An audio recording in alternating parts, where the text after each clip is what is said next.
Yeah, what up, boxing fans? And Thunderdome Boxing, I want to take the time out to thank you, man. Thank you for just feeding me the knowledge. Man, I saw your video today, man, and I learned shit that I never knew before. And I want to thank you, man. When you sit down and listen to this video, you're gonna learn a lot of knowledge. And I'm gonna play you guys just a small clip of what he had to say. I'm telling you, man, I learned a lot of knowledge today. And anytime someone debates me on Floyd Mayweather, I'm gonna cook their ass. And it's all because of you. And I just want to thank you, man, for the knowledge that I learned today. And I want to thank you for it. So I'm gonna let you guys hear what Thunderdome Boxing had to say. What were all my criticisms with Floyd were valid. Number one, the cherry picking. I mean, that was, and hand picking of opponents. Um, not going on, not fighting the guys that you should have fought. And it's not like, Sugar Ray Leonard will catch flack for not fighting Aaron Pryor. Justifiable, but that's one guy. All right. Mike McCullum or something, two guys. But the Mike McCullum thing was not necessarily a duck when he had much, he should have fought him. All right. But the Aaron Pryor thing was a little bit worse. Now, that's one or two guys. Almost every fighter, great fighter, has had those one or two guys. But when you're having 15 to 20 fights that you should have had and you didn't, well, that's a whole nother level. And Mayweather himself said it. Said he was a cherry picker. He didn't say cherry picker, but he said, I'm not in this to find out who the best, we're not in this to see who's the best. It's about making money. My man Nigel Benn, he said, if you're fighting for the money, you shouldn't be fighting. If you're fighting for titles and glory and all that, then you should be fighting because the money comes with that. And that's what a true champion would say. But cherry picking, not fighting who he should have, from 30 to 54. Like I said, just off the top of my head, real quick, Freitas, Casamayor, and there's more, but like Spatty, Ricardo Torres, Hatton and Zoo at 140, instead of fucking Gaddy, or after you fought Gaddy, should have fought Hatton at 140.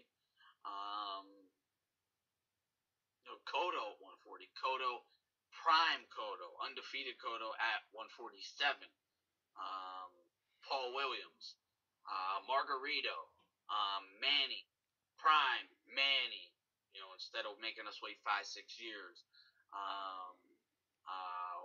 Winky Wright, who he challenged. Then Winky accepted all the challenges and stipulations and rehydration clauses and all that shit. And then Floyd Narum pulled out of the fight. Vernon Forrest, prime Mosley. Then you come to the new guys, even like Laura and Thurman, Brooke. After he fought Manny, he could have been unified, or not unified. Unified of 3 titles and went for the undisputed. Didn't. Bradley, Andrade, even Triple G. I don't know why people think he shouldn't fight Triple G. He is the best ever, in your opinion, right? Exactly. So why can't he fight a hype job and make a fucking ton of money? I mean, because I said it, and so did 78. He said he thinks that, we both said that, we think that is the biggest fight in boxing. Why? Because people think Triple G will actually destroy Floyd. So all the people that, all Floyd's fans are going to buy it, like, oh my God, please don't lose this fight. I got to see this fight. And all the people who want to see him lose are going to be like, ha ha ha ha. He finally stepped in doo-doo this time. That's 19 fighters. And there's more. All right, 19 fights, but there's more. You take out the guys that he did fight at weights that he shouldn't have and times that he shouldn't have, that's still 15. And there's more. So there's 25 fights this guy should have fought that he didn't fight Instead, he fought other fights that no one wanted to see. I mean, you see how fucked up that is? You know, like I said, 1, 2, 3 guys. You know, some fights just can't be made. But and some of those, I'm sure, couldn't have been made. But when it comes down to not all 20 couldn't have been made, give me a fucking break. You know, he should have fought at least 10 of those fights.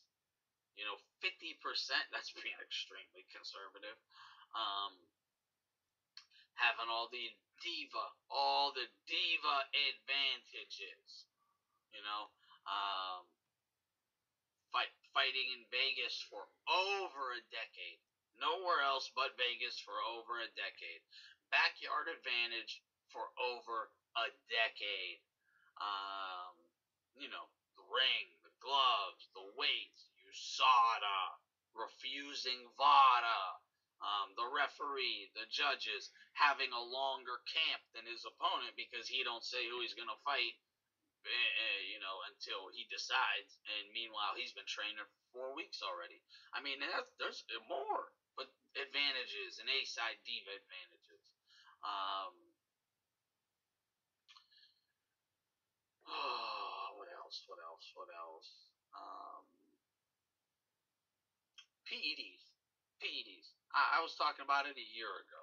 And what happened? All those videos got brought back up after Hauser's article, and everything I said back then, thank you to the work of Thomas Hauser and Gabriel Montoya, shout out Hauser and Montoya, for doing all that work and research, taking a lot of time out of their lives. But, you know, they laid the groundwork to where it was fucking obvious the guy was doing stuff. You know, I said it then, which was something's gonna come out eventually. You know, and don't say he didn't get caught using PEDs. No shit, he got caught using a masking agent. He got a TUE for a masking agent. Go do some research, fellas, before you say I'm talking out my ass. Go do some fucking research and see what that IV is used for. School these motherfuckers. Right. School them. We don't know what the substance was. It may have been a PED, but number one, that is used to dilute your blood and urine samples. It's the number one reason it's used. The number one reason it's used. If you're dehydrated, you know, VADA itself released a statement saying if Floyd was so dehydrated that he needed an IV, he should have went to the hospital first of all, and he should not have fought the next day because he was risking his life. But he wasn't dehydrated. We know it. You know, he put on one of the. He was. He was in a form that he was rarely in. You know, he was in peak condition, peak shape. He was not dehydrated less than 24 hours earlier. Give me a fucking break. And you might think an IV would be the best thing to do. But if he's not rushed to the emergency room because he collapsed from dehydration, then the best thing for you, drink a glass of water. Not stick a needle in your vein. Drink some damn agua. You know, logic, common sense, intelligence, facts. Come on now, man. Come on. Valid criticisms. And school is in session. Like I said, I want to thank you, Thunderdome, for just dropping this knowledge. And I'm gonna be able to ether anybody now that debates me and Floyd Mayweather, thanks to you, because you gave me a whole lot of knowledge that I didn't even know.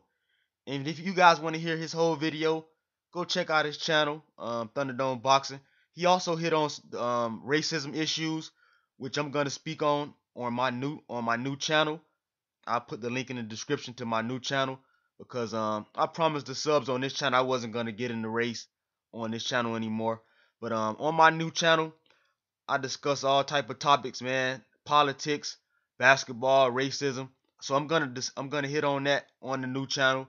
So if you guys want to hear my thoughts on Thunderdome's racism comments that he made, I'm gonna give my thoughts on that also. It was brilliant by him also. He gave some insight, some brilliant insight on these races in the YTBC, and I'm gonna give my thoughts on that on the new channel. And I want to thank you again, Thunderdome, man, for just dropping this knowledge about Floyd Mayweather. because there's a lot of comedians in the YTBC that don't know shit about boxing. Just basically comedians, man. And I want to thank you for giving me knowledge, shit. Telling me shit that I didn't even know about the 15 fighters that this guy ducked. And the whole other knowledge that you just dropped, man. The video was brilliant, man. Just brilliant shit.